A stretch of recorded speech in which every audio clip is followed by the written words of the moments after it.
غیبت، چغلی، جھوٹ، تو اس طرح کی تمام چیزیں سفر حج میں منع ہیں، تاکہ یہ سفر جو ہے اصل میں ایمان اور تقوی کا سفر بنے اور انسان کچھ حاصل کر کے لوٹے۔ تو اس کا خصوصاً حکم دیا جا رہا ہے کہ کوئی بھی فسوق نہ ہو۔ فسوق اصل میں کہتے ہیں خروج کو، یعنی اطاعت سے نکلنا، اللہ کی نافرمانی کا کام کرنا، مگر جن چیزوں کا خاص طور پر انسانوں کے ساتھ رہتے ہوئے عمل ہو جاتا ہے تو وہ تمام چیزیں ہیں۔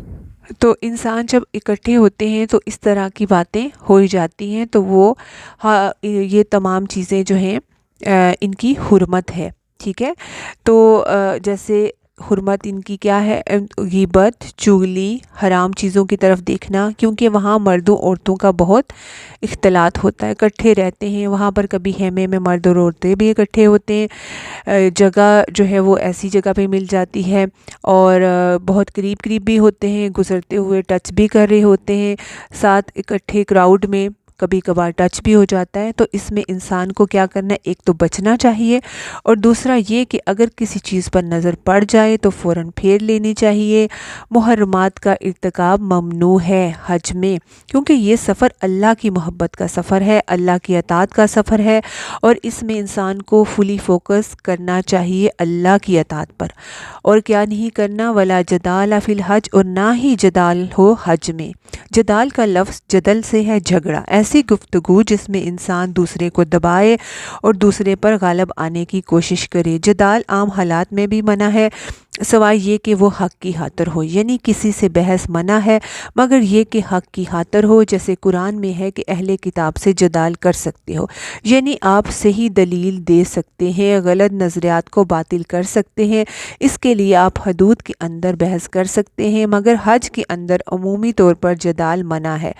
جنہوں نے حج کیا ہے وہ اچھی طرح سمجھتے ہیں کہ تمام قسم کے جدال وہاں پر نظر آتے ہیں۔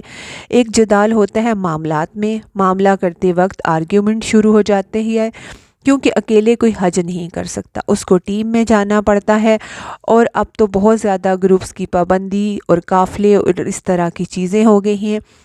اب اس میں کیا ہوتا ہے؟ بعض اوقات بہت مختلف نیچر کے، مختلف بیک گراؤنڈ کے لوگ اکٹھے ہو جاتے ہیں، مختلف زبانوں کے، تو جو جدال کی بنیادی وجہ ہوتی ہے وہ مس کمیونیکیشن ہے۔ جب آپ کو کسی کی بات سمجھ نہیں آ رہی تو آپ کیا ہوگا؟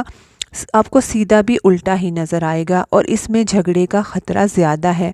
تو ایک ہے معاملات میں جدال، اسی طرح مناسک کی ادائیگی کے طریقے میں جدال، فقہی بحثیں بہت لوگ کرتے ہیں، اور شاید ہی کوئی وہاں سے بچ کر نکلتا ہو کہ یہ ریچول تو ایسے ہیں، ایسے ادا کرنا ہے، یہ آپ ایسے کیوں کر رہے ہیں، اور باقاعدہ جھگڑنا شروع ہو جاتے ہیں۔ کچھ اختلافی مسائل ہیں نا سب لوگوں کے درمیان، جیسے وہاں پہ دو نمازوں کو اکٹھا کرنا عرفات میں وغیرہ، تو کیا ہوتا ہے کہ ہر کوئی اپنے نقطۂ نظر کو برحق سمجھتا ہے۔ اگر آپ کو وہ صحیح لگ رہا ہے تو خود کر لو، مگر بعض اوقات لوگ دوسروں کو بھی زیر کرنے کی کوشش کرتے ہیں، اور فوری فتوے دیے جاتے ہیں کہ تم تو انتہائی غلط ہو۔ تو جس سفر میں وارننگ دی گئی کہ لا جدالہ، اس میں جھگڑا کیا جاتا ہے، تو اس میں ہمیں بحث مباحثے سے بچنا چاہیے۔ اسی طرح پانی پر جھگڑا، واش روم جانے پر، وضو کرنے پر، کیونکہ بہت رش ہوتا ہے اور ہر کوئی کیا چاہتا ہے کہ پہلے اس کو موقع ملے۔ آب زمزم پر جھگڑا، کھانا خریدنے پر جھگڑا، حجر اسود پر جھگڑا، اور اللہ کے گھر کے سامنے، بلکہ وہاں تو زبانی کیا عملی جدال بھی شروع ہو جاتا ہے، ہاتھا پائی بھی ہو جاتی ہے۔ تو بہت سی جگہ ایسی ہیں جہاں جدال کا خطرہ ہے۔ اسی طرح حرم میں جدال، کیسے یہاں سے ہٹ جاؤ، یہ میری جگہ تھی، نماز کے وقت خاص طور پر جدال۔ تو جب آپ حج کے لیے جائیں تو ارادہ کریں تو، اور جدال فری حج کریں، اور گھر سے نیت کر کے چلیں۔ اور عموماً جن 3 چیزوں سے بچنے کا کہا گیا ہے، تو پہلی چیز سے تو لوگ بہت ہی بچتے ہیں، یعنی میاں بیوی کے تعلق والے، دوسری کا ذرا کم ہی خیال کرتے ہیں، اور تیسری میں تو پڑھتے ہی رہتے ہیں۔ اور جہاں تک رفع کا شوہر بیوی کے تعلق کا معاملہ ہے، تو اس میں اگر حالت احرام میں تحلل اول سے پہلے، تحلل اول کیا ہے کہ جب مینا میں پہنچ کر حج سے واپس آ کر پھر کنکریاں مار دیتے ہیں اور ابھی آپ کا طواف افاضہ نہیں کیا ہوتا تو پہلا تحلل ہو جاتا ہے۔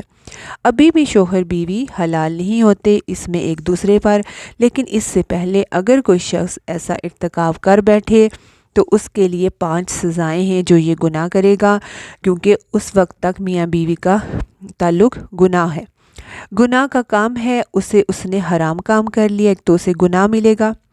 نمبر 2، عبادت کا ثواب ختم ہو گیا۔ نمبر 3، حج کا اب اس کو ثواب تو نہیں ملے گا، مگر باقی جو مناسک ہیں اسے بہرحال پورے کرنے ہوں گے، کیونکہ وہ اس نیت کے ساتھ آیا ہے۔ اس کو دوبارہ نمبر 4 حج کرنا ہوگا، حج کی قضا دینی ہوگی، کیونکہ اس نے عین حج میں خرابی کی ہے، فساد کیا ہے۔ اور 5 فدیہ بھی دینا ہوگا، اور یہ ہے ایک اونٹنی جس کا ذبح کرنا جو وہاں کے فقیروں میں بانٹی جائے گی۔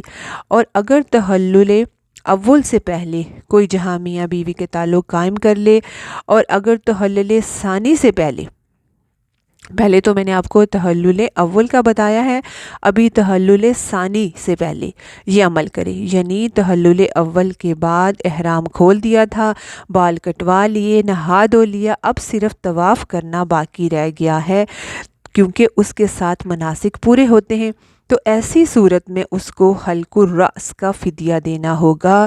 جو تحلل جو ہے وہ ثانی کے بعد ایسا ارتکاب کرے تو جس کا فدیے کے بارے میں حلق الرأس کا ہم نے پیچھے پڑھا تھا کہ اگر کوئی حالت احرام میں سر منڈوا لے تو اسے کیا فدیہ دینا ہوتا تھا، 3 چیزوں کا تھا۔ ایک کیا تھا، 3 روزے قضا کے طور پر رکھنے، یا وہ ایک بکری کی قربانی دے گا، اور یا 6 مسکینوں کو کھانا کھلائے گا، ان میں سے کوئی ایک چیز کرے گا۔ ٹھیک ہے، فسوق جو ہے گناہ کی بات ہے، اس کا بظاہر تو کوئی کفارہ نہیں، ٹھیک ہے، لیکن اس پر سخت توبہ کرنی چاہیے، انسان کو وہ ثواب نہیں ملے گا جو حج کا اسے ملنا چاہیے۔ ویسے تو چغلی، جھوٹ، غیبت اللہ نے ویسے بھی منع کی ہے، گناہ ہے، یہ اعمال کا ضیاع ہے، مگر روزے میں جیسے کہا گیا تھا کہ اس کا خاص خیال رکھے، اس کو نہ کریں، تو اسی لیے کہا گیا کہ حج میں بھی اسے منع کیا گیا، کیونکہ بہت سے لوگ اکٹھے ہوتے ہیں اور اس اکٹھے رہنے میں کئی مشکلات بھی ہوتی ہیں، جس سے ہمیں کوئی تکلیف ہو، جیسے کوئی ہمارا ساتھی ہو، اس سے ہمیں کوئی تکلیف ہو، اور جیسے ہی وہ موجود نہیں ہوگا تو فوراً دوسرے کے ساتھ ہم اس کی برائی شروع کر دیں گے، غیبت شروع کر دیں گے۔ تو جیسے روزہ صبر کے ساتھ ہے، یہ بھی صبر کے ساتھ سفر ہے، تو اس صبر کا حصہ ہے کہ انسان کو اگر کسی سے تکلیف پہنچے بھی تو اس کا ذکر کسی سے نہ کرے، کیوں؟ اپنے اللہ سے لو لگائے، اللہ کو یاد کرے، اور اللہ ہی بہترین جزا بھی دے گا۔ اور صبر کا نتیجہ یہ ہوتا ہے کہ جو وہاں پر لڑائی ہے وہ مزید نہیں بڑھتی، اور جس کے ساتھ ہم معافی کا معاملہ کرتے ہیں اس کے اندر بھی ایک نرمی آ جاتی ہے۔ اور جو تیسری چیز تھی جدال، اس کا بھی ایسا کوئی کفارہ نہیں ہے، لیکن اگر ایسا ہو جائے تو انسان فوری طور پر اللہ سے معافی مانگے، اور جس سے جدال ہو اس سے بھی معافی مانگے۔ اصل میں انسان ان ساری باتوں سے اس وقت بچ سکتا ہے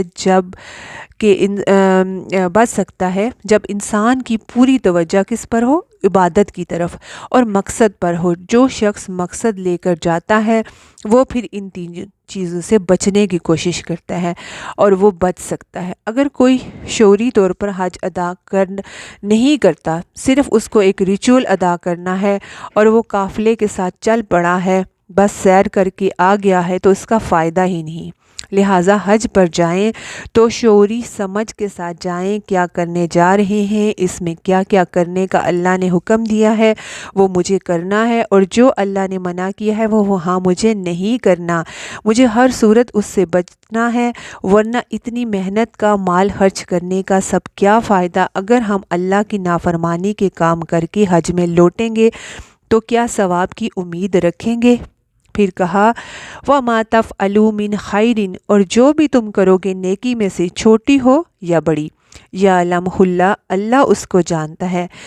اس آیت میں نہ کرنے کے تو 3 کام بتائے گے، مگر کرنے کے کام بہت سے ہیں، ایک لمبی فہرست ہے۔ جو بھی نیکی کرو گے اور کیا خیر میں سے، خواہ وہ صدقہ و خیرات ہو، خواہ وہ کسی کی مدد ہو، خواہ کسی کو کچھ کھانا کھلانا ہو، کچھ کسی کو سکھانا ہو، کسی کی کوئی تکلیف دور کرنا ہو، کیونکہ نیکی کرنے کے بے شمار مواقع ہوتے ہیں حج کے موقع پر۔ ایک تو آپ حالت احرام میں ہیں، مسلسل عبادت میں ہیں، اللہ کا ذکر کر رہے ہیں، لوگوں کا خیال کر رہے ہیں، جیسے سفر کے ساتھیوں پر خرچ بھی کر رہے ہیں، کسی کو کھلا رہے ہیں، کسی کی تیمارداری کر رہے ہیں، کسی کو سہارا دے رہے ہیں۔ تو جو کوئی بھی کسی کے کسی طرح بھی کام آ رہے ہیں، تو جتنے بھی خیر کے یہ کام ہیں ان سب کا اجر اللہ دے گا۔ اللہ تو ذرے برابر بھی کسی کے عمل کو ضائع نہیں کرتا، وہ بہت قدردان ہے۔ ذرا برابر نیکی کو بھی اللہ کے ہاں انسان پالے گا، اس لیے زیادہ سے زیادہ نیکی کی طرف ہمارا رجحان ہونا چاہیے، اور نیکی کے ساتھ احسان کا احساس نہ رکھیں، یہ سوچ کر کریں کہ یا لمح اللہ، اللہ جانتا ہے اس کو۔ ایسی نیکی میں اخلاص بھی پھر زیادہ ہوتا ہے۔ وَتَزَوَّدُوا فَإِنَّ خَيْرَ الزَّادِ التَّقْوَىٰ، اور زاد راہ لے کر نکلا کرو، یعنی سامان سفر ساتھ لو۔ ابن عباس سے روایت ہے کہ اہل یمن کا یہ حال تھا، جب وہ حج کے لیے نکلا کرتے تو کہتے ہم اللہ کے پہ ہی توکل کر رہے ہیں، ہم اللہ کے مہمان ہیں، اللہ ہی کھلائے پلائے گا، اور پھر وہاں جا کر لوگوں سے مانگنا شروع کر دیتے تھے۔ تو اس سے یہاں روکا گیا کہ نہیں، یہ توکل کے خلاف ہے کہ اپنا سامان نہ کرو، کیونکہ حج تو ہے ہی اس کے لیے جو اپنی ضروریات پوری کر کے، جیسے کھانا، سواری، لباس اور نفقہ، یہ زاد راہ ہے، جو اپنا یہ سب پورا کر سکے وہ حج کرے۔ نفقہ وہ چھوٹی موٹی ضروریات ہیں جو راستے میں انسان کو پڑتی رہتی ہیں، سفر میں خرچ کے معاملات نکلتے رہتے ہیں۔ باقی آپ اتنی ہی تیاری کریں جتنی ضرورت ہو، کیونکہ کچھ لوگ تو حج کی نہیں، سامان ہی کی تیاری میں زیادہ لگے رہتے ہیں۔ اللہ ہمارے حال کو جانتا ہے، اس لیے کہا کہ بہترین زاد راہ کیا ہے؟ تقویٰ ہے، یعنی فوراً ساتھ میں کہا کہ اصل کی طرف بھی دھیان دو، کیونکہ تقویٰ دل کی غذا ہے۔ وہ دوسرا نفقہ تمہارے جسم تمہارے جسم کے لیے غذا ہے، تو جسم کے آرام کے ساتھ روح کی آرام کا بھی خیال رکھنا ہے۔ تو اس کے لیے کیا اچھا ہے؟ تقویٰ۔ اور تقویٰ کیا ہے؟ اللہ کی محبت، اللہ کا ڈر، اور اس کی وجہ سے گناہوں سے بچنا۔ وَاتَّقُونِی یا اولی الالباب، اور ڈرو مجھ سے اے عقل والو، اللہ ہی سے ڈرو۔ اس سے کیا پتہ چلتا ہے کہ جس کے اندر تقویٰ نہیں اس میں عقل بھی نہیں، کیونکہ جس کے اندر عقل سمجھ ہوگی اس کے اندر سب سے زیادہ جو چیز ہوگی وہ اللہ کا ڈر ہی ہوگی۔ وہ ہر کام کرنے سے پہلے رب کے بارے میں سوچے گا کہ یہ میرے رب کو پسند ہے، کروں یا نہ کروں۔ وہ زندگی کے ہر معاملے میں کانشیس ہو جائے گا، اور یہ کہ تقویٰ عقل اور شعور سے ہے، اور تقویٰ دراصل شعور کی سطح پر اپنے رب کو پانا ہے۔ رب کی معرفت کا نام ہے، پہچان کا نام ہے، کیونکہ جب تک انسان اللہ کو نہیں پہچانتا، اللہ کی محبت کا حق بھی نہیں ادا ہو سکتا۔ حقیقی محبت جان لینے سے ہے، اور اتنی بڑھتی ہے جتنا جانتے جائیں، اور یہاں خطاب بھی عقل والوں کو ہے، کیونکہ بے وقوف نے تو عمل کرنا نہیں، اور نہ وہ مانے گا۔ لیس علیکم جناح ان تبتغوا فضلا من ربکم، نہیں ہے تم پر کوئی گناہ کہ تم تلاش کرو رزق کے لیے اپنے رب کی طرف سے۔ پیچھے چونکہ تقویٰ کی بات ہوئی تو لوگوں کو خیال ہوا کہ شاید سفر حج میں مال کمانا تقویٰ کے خلاف ہے، تو یہاں اس خیال کا ازالہ کیا جا رہا ہے۔ ہمارا دین دین عدل ہے، اعتدال والا ہے، اس میں انسان کی ساری ضروریات کو پورا کیا گیا ہے۔ عبادت انسان کی روحانی ضرورت ہے، لیکن عبادت ہو نہیں سکتی جب تک کہ آپ نے کچھ کھایا پیا نہ ہو۔ کھانے پینے کے لیے آپ کو مال چاہیے، تو مال کمانا بھی عبادت ہے۔ اسلام میں ایک شخص حج کے ارادے سے نکلتا ہے، لیکن ساتھ اس کو مال کمانے کا حق بھی حاصل ہے، تو یہ کمائی منع نہیں۔ دیکھیں، جیسے آپ سفر پہ جا رہے ہیں اور آپ گاڑی چلا رہے ہیں، راستے میں آپ اوروں کو بھی بٹھا لیتے ہیں اور ان سے کچھ پیسے کرایہ بھی لے لیتے ہیں، یا آپ وہاں کھانے کا انتظام کرتے ہیں، یا کوئی بھی ایسا کام، کیونکہ حج پر تمام انسانوں کو کوئی نہ کوئی کسی نہ کسی طرح کی ضروریات پڑتی ہی رہتی ہیں، سامان چیزیں چاہیے ہوتی ہیں، کھانے پینے کی، ہر طرح کی۔ تو اگر کچھ لوگ اپنے حج کے ارادے سے نکلیں اور ساتھ اپنی خرید و فروخت پہ چلے جا رہے ہیں تو اس سے حج میں کوئی فرق نہیں پڑتا، حج کا سفر باطل نہیں ہوتا۔ جدال، فسوق اور رفث اللہ نے منع کیے ہیں، تجارت منع نہیں ہے۔ یہاں اس بات میں بھی فرق ہوگا کہ آپ تجارت کے لیے نکلے ہیں تو حج کر رہے ہیں، یا آپ حج کے لیے نکلے ہیں اور تجارت کر رہے ہیں۔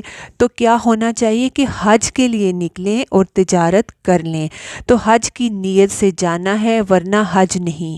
اور اس آیت میں رزق کو فضل کہا گیا کیونکہ یہ اللہ کی تقسیم ہے، رزق اللہ کا فضل ہے، اور یہ محنت کوشش کے بعد اللہ ہی سے مانگنا چاہیے۔ تو حج کے دوران تجارت جو ہے وہ کر سکتے ہیں۔ فَإِذَا أَفَضْتُمْ، پھر جب تم پلٹو لوٹو، من عرفات، عرفات سے، فاذکروا اللہ، تو اللہ کا ذکر کرو، کہاں سے؟ عند المشعر الحرام، مشعر حرام کے پاس سے۔ جیسے انسان حج کے ارادے سے نکلتا ہے تو 8 تاریخ جس کو یوم التربیہ کہا جاتا ہے، تو 8 تاریخ کو زوال آفتاب کے بعد مینا پہنچنا ہوتا ہے۔ مینا سے پھر اگلے دن 9 تاریخ کو عرفات جانا ہوتا ہے اور شام کو عرفات سے واپس آنا ہوتا ہے۔ کہاں؟ مزدلفہ، یعنی جب تم اپنے سفر حج میں عرفات تک جا پہنچو، جو کہ آخری حد ہے سفر کی، اور وہاں سے تم واپس پلٹو تو سیدھے مینا نہ آؤ، بلکہ کیا کرو؟ راستے میں مزدلفہ میں رک جاؤ، اور رک کر کیا کرو؟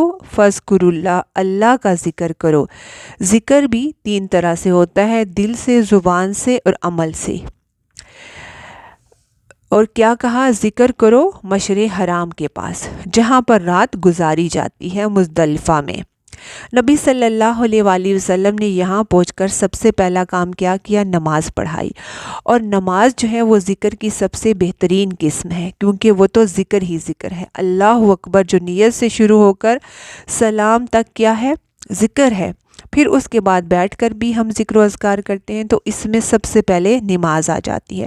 جیسے کہ 3 طرح کا ذکر ہے، جس میں آپ کو بتایا کہ دل، زبان اور عمل، تو نماز میں یہ تینوں قسمیں کیا ہوتی ہیں؟ اکٹھی ہو جاتی ہیں۔ اس کے بعد سونا، یعنی نبی صلی اللہ علیہ وآلہ وسلم نے مزدلفہ میں رات کو سوئے تھے، تو یہ ان کی سنت ہے، یہ بھی عبادت ہے، کیونکہ سو رہے ہیں تو کس لیے؟ تاکہ اگلی دفعہ اٹھیں تو باقی ارکان اچھی طرح ادا کر سکیں۔ اور تیسری چیز کیا ہے کہ صبح اٹھ کر نبی صلی اللہ علیہ وآلہ وسلم نے فجر کے بعد طویل قیام میں اللہ کو یاد کیا تھا، تو یہ خصوصی طور پر مزدلفہ کا ذکر ہے۔ بعض لوگ مزدلفہ میں نہیں ٹھہرتے، حالانکہ وہاں ٹھہرنا واجب ہے، ارکان حج میں سے ایک ہے۔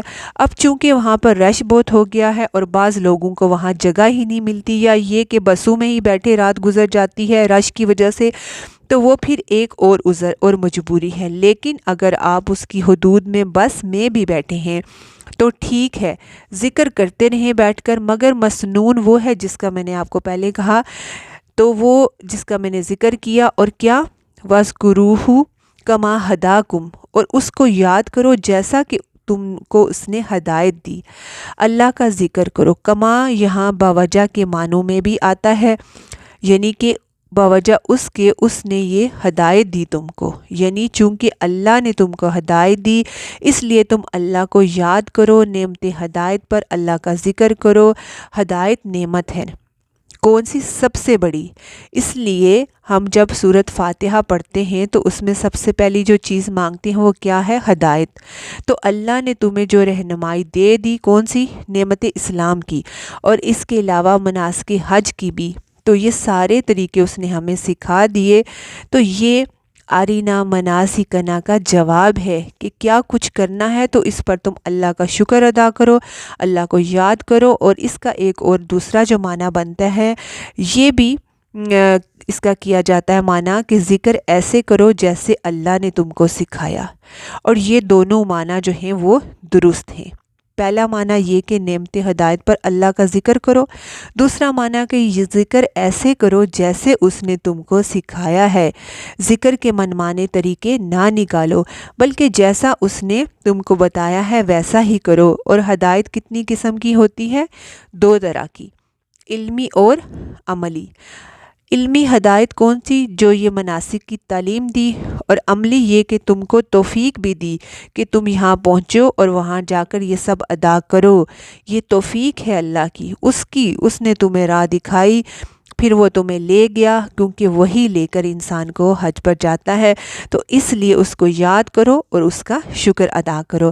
وَإِن كُنتُم مِّن قَبْلِهِ لَمِنَ الضَّالِّينَ، اور بے شک تھے تم اس سے پہلے البتہ بھٹکے ہوئے لوگوں میں سے، یعنی اس رہنمائی سے پہلے تمہیں معلوم نہ تھا۔ بخاری میں ہے، نبی صلی اللہ علیہ وآلہ وسلم نے فرمایا لوگوں سے، کیا میں نے تم کو گمراہ نہیں پایا تھا کہ اللہ نے تمہیں میرے ذریعے ہدایت دی، اور ہدایت علمی اللہ کی طرف سے جیسے قرآن ہے، نبی صلی اللہ علیہ وآلہ وسلم کی طرف سے بھی ہے، اور علماء بھی دیتے ہیں۔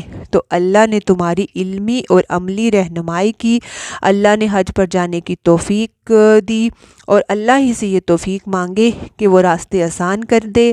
تو اس سے پہلے یعنی ہدایت آنے سے قبل تم گمراہوں میں سے تھے، تم کو کچھ پتہ نہ تھا کہ کیا کرنا چاہیے اور کیا نہیں۔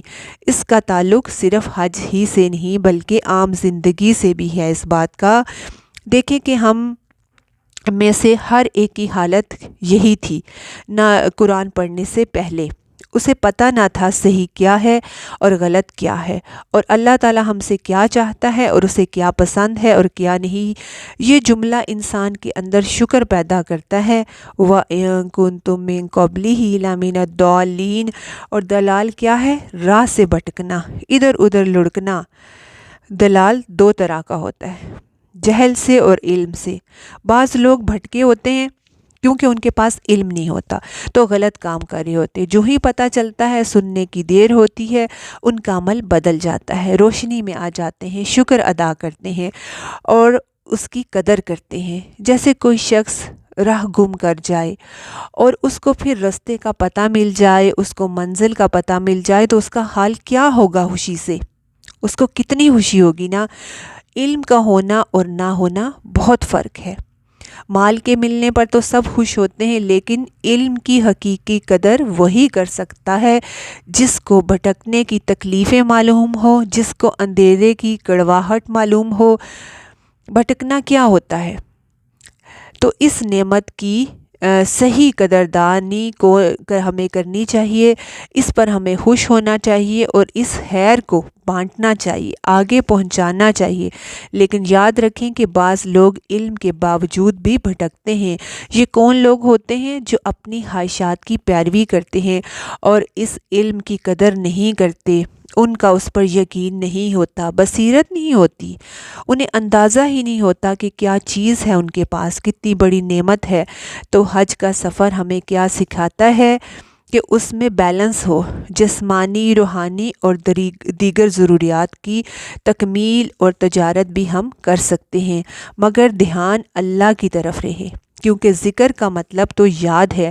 تو ہم ہر کام کر رہے ہیں، جو بھی کر رہے ہیں، کھا رہے ہیں، سو رہے ہیں، تجارت کر رہے ہیں، تو ہر کام میں ہم اللہ کو یاد رکھیں۔